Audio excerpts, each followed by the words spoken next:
Hello everyone, today I'm going to be reacting to another oversimplified videos. This is World War II Part 1. I've reacted to World War 1, both Part 1 and Part 2, so check it out in the playlist up there. Alright, let's learn the history about World War II, then you can see how it happened. This video was made possible by Skillshare.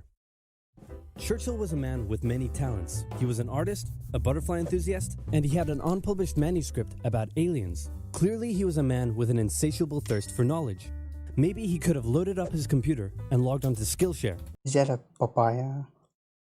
Nice work. An online learning community with more than 19,000 classes in design, business, technology, and more. Perhaps he was considering a side career in fashion, but didn't know where to start. On Skillshare, he would find courses in fashion design and garment construction. Of course. Or if he wanted to learn app design, improve his photography, or just how to make a really good quesadilla, he would have found courses for all of these and more on Skillshare. Skillshare gives you access to high-quality classes taught by genuine experts working in their field. I work heavily with animation, and I was genuinely blown away by the number of really useful courses available to me. Like this class full of tips and tricks for creating vector art, or this one for creating character walk cycles. For an annual subscription, Skillshare is under $10 a month. And if you'd like to try it out first, then I've got a deal just for Oversimplified viewers. The first 1,000 people to use this link, which can be found in the description, will get their first 2 months of Skillshare for just 99 cents. Be sure to try it out using the link in the description and learn something new today. Now, without further ado. But I think this video is all. It's 1902. A young man by the name of Benito Mussolini moves from Italy to Switzerland to avoid military service. He gets big into socialism, working for trade unions, writing for socialist newspapers, advocating a violent overthrow of European monarchies, the whole shebang. This gets him in a bit of trouble with the Swiss police, so he gets arrested, sent back to Italy, set free, returns to Switzerland, is arrested again, goes back to Italy again, completes his military service after previously avoiding it, and then after a brief stint as an elementary school teacher, he finally returns to work as an avid socialist. His speeches and journalistic abilities made him famous among Italian socialists. He was anti-war, so when Italy colonized Libya in 1910, he rioted and got arrested. Then World War I came along, and once again he protested Italy's involvement. But then he thought, wait a minute, this war could bring about the social climate needed to overthrow European monarchies and bring about the socialist revolution everywhere. And suddenly he was pro-war. But his fellow socialists didn't like his new pro-war stance, so they kicked him out of the party. So then he said, you know what? I'm done with socialism. We need something new, not based on class divisions tearing us apart, but based on unity through nationality. We'll conquer the Mediterranean and reunite all Italian peoples just like the days of the Roman Empire. I'll call it fascismo, and it will guide the Italian nation to greatness. That's all well. That's a great hope. Good, Mr. Mussolini, but what kind of haircut am I giving you? Let's go with bold.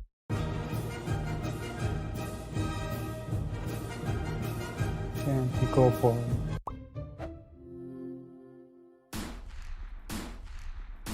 okay. Italy had been on the winner's side in World War I, and they hoped they were going to get a lot out of it, but in the end, they only got a little, and they felt cheated. On top of that, a bad economy and weak governments meant that the Italian people were a little unhappy. So when Mussolini came along and said that he could fix everything, his fascist movement gained a lot of support. In 1922, he went to the king and said, make me prime minister, or I'll make me prime minister. And the king said, you and what army? This army. Fair enough. Then he went about establishing a dictatorship with himself at its center. Europe had its first fascist dictator. Next up, Germany. Germany had been on the loser's side, and they got absolutely wrecked by the Treaty of Versailles. They lost territory, had to demilitarize the Rhineland, had to reduce their army to just 100,000 men, couldn't have an air force, had to pay the Allies a huge amount of money that it didn't have, and a new rule was established that every Englishman withheld the right to walk into the center of Berlin, pick out any German they wanted, and spank the hell out of them. I made that last one up, but it helps you understand how all of this felt to Germans. On top of that, a bad economy and weak governments meant that when a small angry man with a silly mustache came along and said that he could fix everything, the German people loved it. The Hitler story was interesting. I've done reaction to that too, so check it out. Yeah.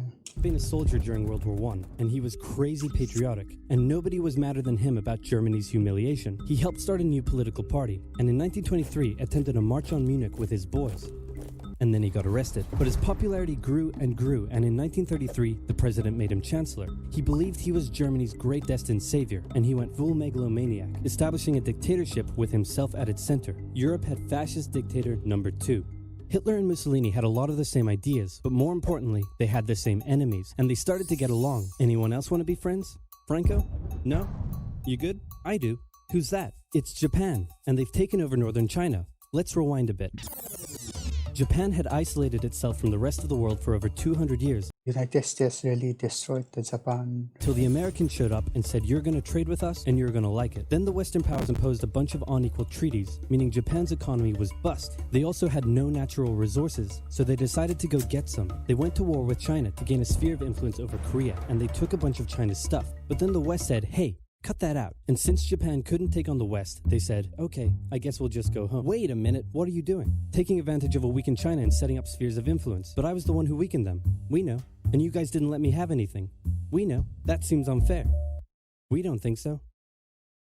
Okay, see ya. So Japan thought, screw this, and went to war with Russia, and stunned everyone by actually winning. Then they fully annexed Korea, but they didn't stop there. In World War I, they took Germany's colonies and islands in Asia, and then in an incident that was maybe staged by the Japanese army, a bomb blew up a Japanese train in Manchuria, giving them an excuse to launch an invasion and take over.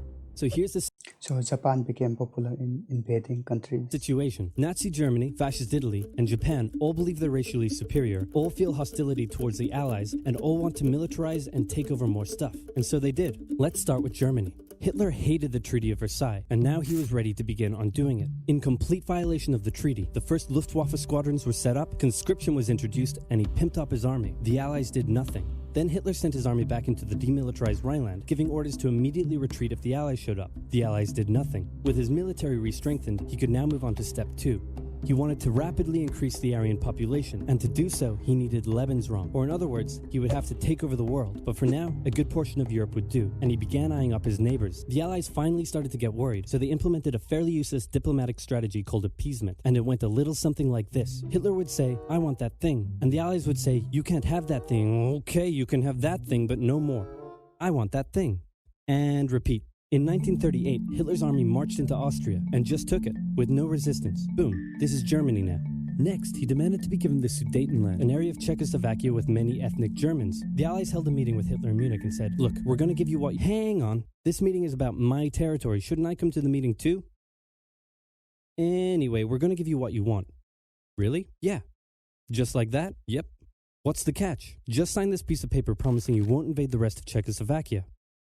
Okay. Then Chamberlain returned home victorious, waving his signed piece of paper in the air, declaring crisis to be averted and the continuation of world peace. And we built a statue of Chamberlain in his honor, and every day on the 30th of September we celebrate Chamberlain Day. Hitler's invading the rest of Czechoslovakia. What? He's invading the rest of Czechoslovakia. Oh. You lied to me. So basically his plan failed. What do you expect? I'm Hitler.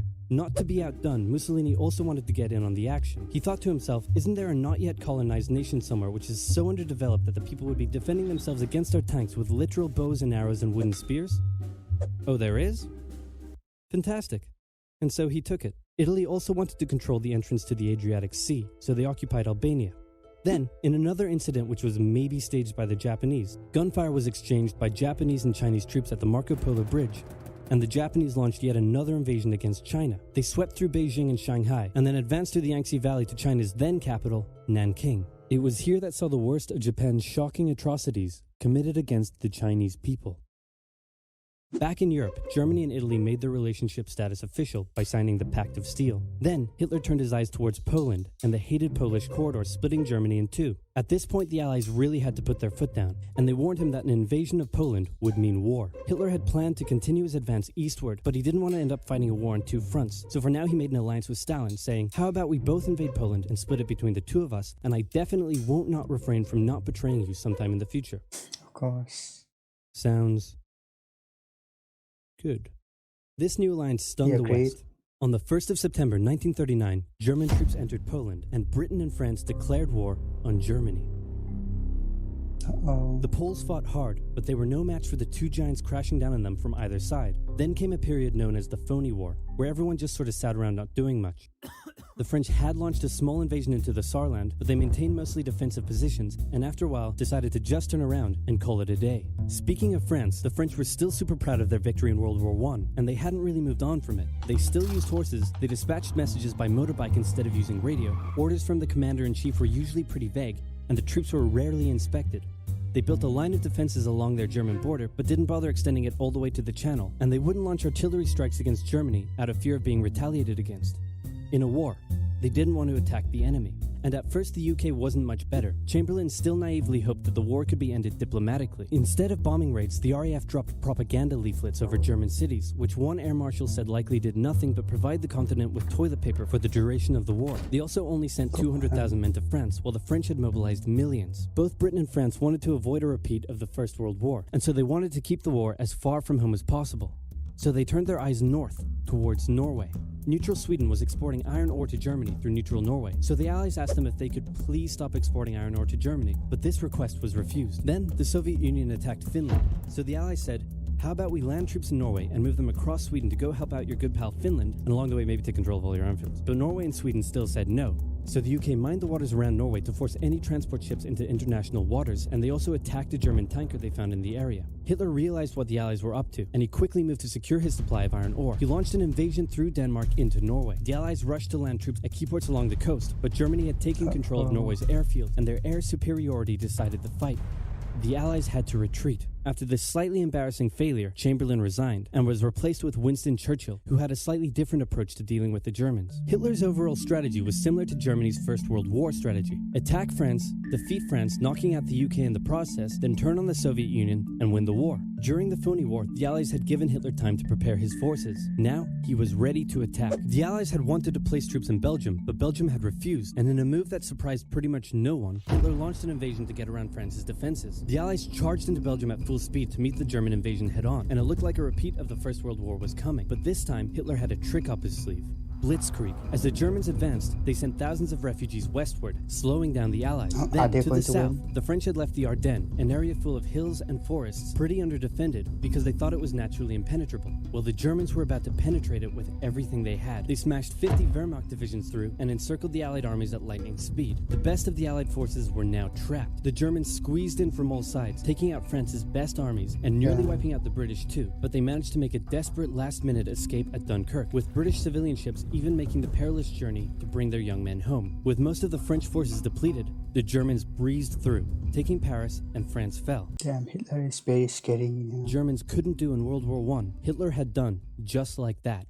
Hitler hoped that with the fall of France, the UK would also lose hope and sue for peace. But quite annoyingly, it didn't, and he needed to secure the Western Front, so he tried to force them into submission with mind games. The UK were now all alone, and Hitler wanted to emphasize that. First of all, just before France fell, Italy finally declared war on the Allies, making the UK's situation even worse. Next, instead of just occupying all of France, Hitler occupied the coastal areas for defense, but allowed France to continue its existence as a German puppet state. This way, it looked like the UK's old ally had decided to switch sides. Hitler also hoped that the UK wouldn't attack any of her old allies' navy bases or colonies in Africa, giving Hitler an extra line of defense to the south. But the UK made sure to respond to this by sailing down to France's navy base in Algeria and wrecking a bunch of ships.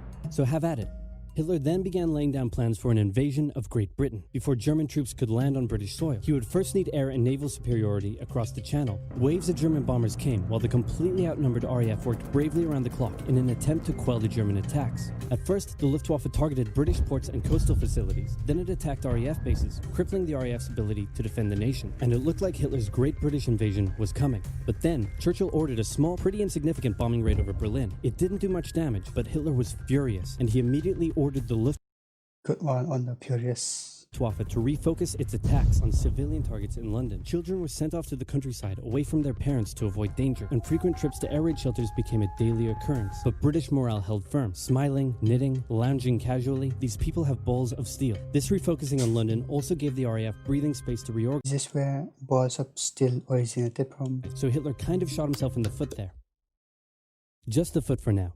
Finally, the Luftwaffe sent one massive all-out attack on London, and the RAF successfully repelled it, destroying many of the German aircraft and placing air superiority firmly in British hands. Hitler's invasion had to be postponed, but the bombing of British cities continued for some time.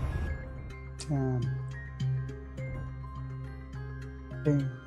Let's watch part 2 of Oversimplified World War II starting now. This video was made possible by Skillshare, an online learning community. Stick around until the end of the video to learn how you can get an exclusive deal just for Oversimplified viewers. Okay. So what else is happening? Well, when I said Britain was all alone, that wasn't entirely true. Many Commonwealth nations and other allied colonies had joined the war in Britain's support. They would play a key role throughout the war, particularly in the African and Italian campaigns. On the Axis side, Germany, Italy, and Japan signed the Defensive Tripartite Pact, bringing their military alliance even closer together. The Soviet Union's war against Finland should have been an easy victory, but it became a humiliating struggle, and their military ineptitude was put on full display.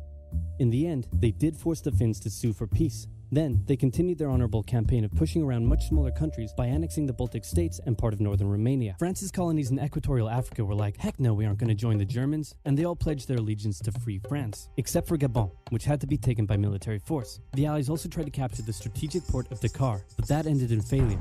Mussolini had seen Hitler's successes, and he thought now it was Italy's time to shine, so he tried to take British Somaliland, and that went pretty well. Then he tried to take Egypt, and that went less well. Then he tried to take Greece, and that went really badly. Churchill began referring to Italy as Europe's soft underbelly. Okay. He began favoring a military campaign from the south and started sending British troops to Greece.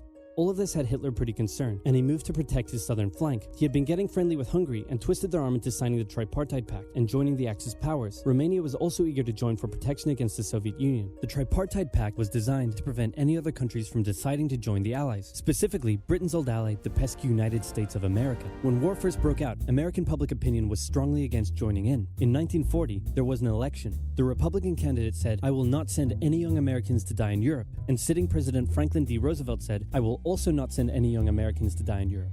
Unless I have to, then I might." And Roosevelt won. Churchill asked him to join the war, but Roosevelt said, "No can do, Winston, but you know what? Here, have some weapons." America began supplying the Allies with food and munitions, but there was one problem.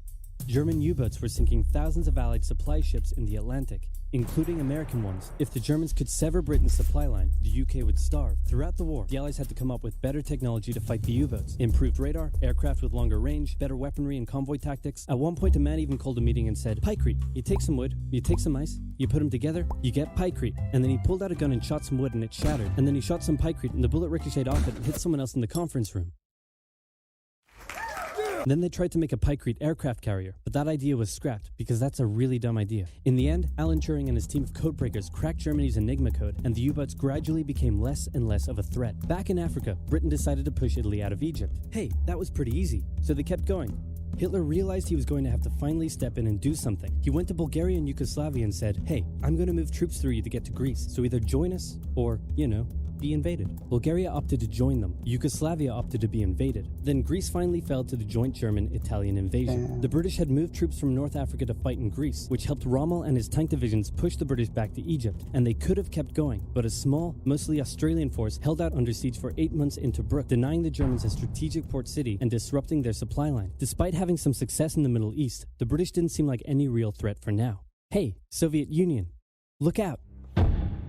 With 3 million troops, Hitler launched the largest ground invasion in history, and Stalin was far from ready. Both Churchill and Roosevelt had warned him of an impending attack, but he dug his head in the sand, and the Soviets didn't stand a chance. Germany made staggering progress, with huge encircling movements capturing mind-boggling numbers of Russian troops. 250,000 at Bialystok, Minsk, 300,000 at Smolensk, nearly 700,000 at Kiev, and again at Vyazma and Bryansk. Leningrad was put under a siege that would last an insufferable So Russian is absolutely cooked by German. 4 years. The invasion of Russia had been Hitler's main ideological goal from the beginning, and his hatred for the ethnic peoples there was now unleashed in all its fury. The Eastern Front of the Second World War was brutal for all that endured it. The Germans were now inside of Moscow, and that's it. It's all over. But then it happened. It got cold. Stupid cold. Hitler had hoped the Soviets would give up before winter, but they kept fighting. His commanders came to him and said, "Can we please dig in for the winter and wait until spring?" "No, keep going." "But oil is literally freezing inside our vehicles." "That's fine, keep going." "We're having to leave the corpses of our frozen horses by the side of the road so we can still find our way in the snowdrift." "Perfectly normal, keep going." Hitler hadn't given his millions of men winter clothing and supplies because he thought he really should have won by now. Then, Stalin called in troops from the Siberian front, specially trained to fight in the extreme cold, and the Germans were no match. They were now being pushed back. They had no choice but to dig in and wait for winter to end. Russians have an anti-cold army. Germany's victories were staggering, and Japan was eager not to miss the victory bus. Their war in China had come to a standstill, but they wanted to keep expanding their sphere of influence and getting those sweet, sweet raw materials. They began making plans to expand southward, but there was a problem. Southeast Asia was heavily colonized by America and Great Britain. It was also full of ocean. Ocean meant naval combat, and there was no way the Japanese Navy could stand up to the US and the UK. So they thought, wouldn't it be nice if we could destroy their navies before we begin our conquest? And so it was. On December 7th, 1941, the Japanese launched a surprise air raid on the US Pacific Fleet at Pearl Harbor and inflicted a huge amount of damage. They also attacked British colonies in Southeast Asia. Roosevelt had no choice but to declare war on Japan, and so did Churchill. Hitler then declared war on America, even though he totally didn't have to. The attack on Pearl Harbor seemed like a big Japanese victory, but they didn't attack any of the naval repair yards, fuel storage tanks, or the submarine base, meaning the Pacific Fleet would be up and running again pretty soon. In the meantime, though, the Japanese were able to begin their conquest. They took Guam, the Gilbert Islands, Wake Island, Hong Kong, and the Philippines. They forced Thailand to join them so they could march their troops through to Malaya. They swept through Singapore, North Borneo, the East Indies, New Guinea, the Solomons, and they were now threatening northern Australia and the borders of India. Japan's victory had been as staggering as the Germans, and it reinforced the Japanese idea that this was a divine war which they were Germany took all the major countries and Japanese took all the islands. destined to win. But their victories had been based on speed, not power, and power would eventually catch up with them. For now, though, in all occupied nations, the people suffered. Persecution, forced labor, harsh punishments for any who spoke out against their occupiers. In Europe, the Nazis were rounding up ethnic minorities and other unwanted groups and individuals. In particular, millions of Jewish people would suffer through the terrible events of the Holocaust. Brave resistance movements rose up in defiance of their invaders, while the people held out for hope. And hope was coming. Winter was over, and Hitler could continue his push eastward. But this time, he switched up his strategy. He wanted to focus on the south. His plan was to cut off the Russian armies in the Caucasus, an area full of oil, and then invade the Caucasus and take all the oil. His forces moved across the north with ease, and Hitler got cocky. He rerouted the 4th Panzer Army south early, leaving the 6th Army to complete the encircling movement alone. To do so, the 6th Army had to reach and take the key Soviet city of Stalingrad. The Russians defended it fiercely, and Stalingrad saw some of the harshest fighting of the entire war. The Soviets held up the German advance for 5 months as they battled in the war-torn city, which bought them valuable time. When the Germans had first launched their invasion a year earlier, the Soviets had moved their factories to the east. Those factories had been building a butt-ton of tanks and aircraft and getting the Soviet army up to scratch. Now, it was ready. Stalin gathered his new and improved forces around the city, and in an attack that resembled Hitler's own encirclement tactics, they began surrounding the 6th Army. Hitler's commanders came to him and said, "Hey, maybe we should retreat." But Hitler said, No, you stay. The entire 6th Army was trapped and had to surrender. With complete air superiority, the Soviets started pushing westward. For Stalin, it was a resounding victory. For Hitler, an absolute catastrophe. Things also weren't looking too good for Hitler elsewhere. With America now in the war, Allied bombing over German cities reached devastating levels. In Africa, the British had pushed Rommel back again. Then they were pushed back again, and finally, after a decisive battle at El Alamein, and with American and British troops arriving in the west, the Germans and Italians were squeezed out of Africa. Japan was also already seeing its rapid success being turned around. They attempted to take the island of Midway, but the US Navy was ready for the attack, and they sank Japan's carrier. Actually, they sank a lot of them. It was a battle from which the Japanese Navy would never recover. British, Indian, and Chinese troops held the line in the harsh jungle terrain of Burma, and the Japanese suffered losses in the Solomon Islands and New Guinea. They began to realize they were not invincible. With the Axis out of Africa, the Allies had to decide their next move. Churchill still wanted to attack from the south, while the Americans preferred a full sea invasion in northern France. "All right," said the Americans, "we'll do it your way." Allied forces successfully landed in Sicily and began moving north. They also carried out bombing raids over Rome. The thing was, many of the people in Sicily had relatives living in America, and they greeted the American troops quite warmly. With the war reaching home territory, most Italians just weren't that into it, and Mussolini was suddenly very unpopular. He was voted out by his own fascist Grand Council and was toppled from power. Italy immediately began negotiations for surrender. Hitler wasn't surprised and had already sent reinforcements southward. In an operation he ironically called Operation Axis, German troops quickly disarmed Italian troops in the north. The Allies continued fighting the Germans up through Italy, but then winter set in, meaning mud, and everything slowed to a halt. "All right," said the Americans, "let's do it our way as well." Germany had made itself a lot of enemies, and millions of Allied troops had been gathering in England as factories worked around the clock producing the war material needed for a super crazy massive, the likes of which the world has never seen before, invasion of Europe. The Germans knew an Allied invasion would come, but they didn't know where it would land. Thanks to Allied deception tactics, they thought there was a pretty good chance it would come at Calais, but the Allies were really going to land in Normandy because it was less fortified and the beaches were nicer. Under the careful planning of General Dwight D. Eisenhower, the invasion that had been long in the making was just about ready to go. Just one thing was preventing the launch: the British weather. For a short while, everyone sat around waiting for a decent day, and then It came. On the night of June 5th, over 1,000 bombers took off and raided coastline defenses, while paratroopers were dropped inland in a bit of a chaotic operation, tasked with sabotaging defenses and capturing key bridges to stop any German reinforcements from reaching the beaches. Early the next morning, the barrage came, as Allied ships fired a huge number of shells at the German fortifications, and then the landings. The Americans at Utah and Omaha, the British at Golden Sword, and the Canadians at Juneau. It was a tremendous struggle with a great loss of life, particularly at Omaha, but the Allied troops captured the beaches and the landings were a success. Then they began their movements inland. They took the port of Cherbourg and the city of Caen. The Americans moved south to capture Brittany. Then, in a massive disaster for the Germans, British and Canadian troops from the north and Americans from the south trapped the German 7th Army in a near wipeout encircling movement. In August, Allied troops landed in the south of France to little resistance. On one beach, all they found was a Frenchman handing out champagne. Paris was liberated, and the Germans were pushed out of France as the Allies entered Belgium. In the Far East, the Allies started to push the Japanese out of Burma, as the Americans launched a two-pronged offensive in the Pacific. In the south, General MacArthur led the push to liberate the Philippines, while General Nimitz oversaw the brutal island-hopping campaign. American forces had to make hard-fought landing after hard-fought landing on fiercely defended small islands as they moved steadily towards the Japanese mainland. The Japanese believed that the greatest thing a person could do was to die in battle, and the most dishonorable act was to surrender. As a result, they fought ferociously to the very end, and the closer the Americans got to the mainland, the more ferocious the resistance became. In February 1945, the Americans captured the island of Iwo Jima, and an intense firebombing campaign of Japan's wooden cities began. The Allies suffered some setbacks trying to liberate the Netherlands, but they were making progress and were now threatening the industrial heartland of Germany. Hitler's health, both mentally and physically, was rapidly deteriorating. Things were looking bad, and he was desperate. He said, "We need to turn this thing around, and I have just the trick. Remember a few years back when we blitzkrieged through the Ardennes and trapped the Allied forces in Belgium? Well, I'm going to do the exact same thing. Again."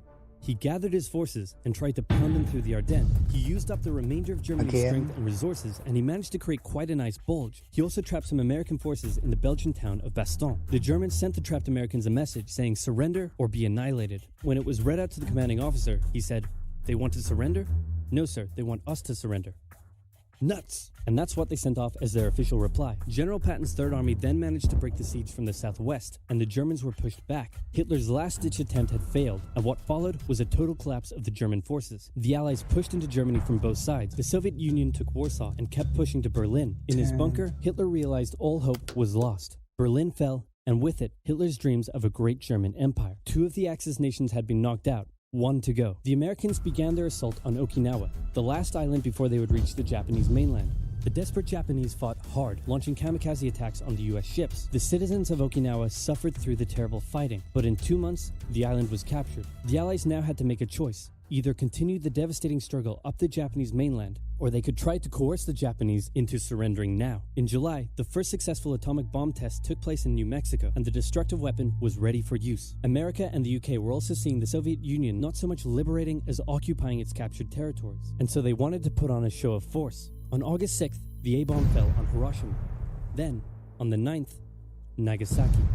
Damn. The cities were reduced to rubble, and for the people living there, it was a terrible fate. But for the Allies, it achieved their main aim. In September, the Emperor announced Japan's surrender, saying the war situation has developed not necessarily to Japan's advantage. After 6 years, war was finally over.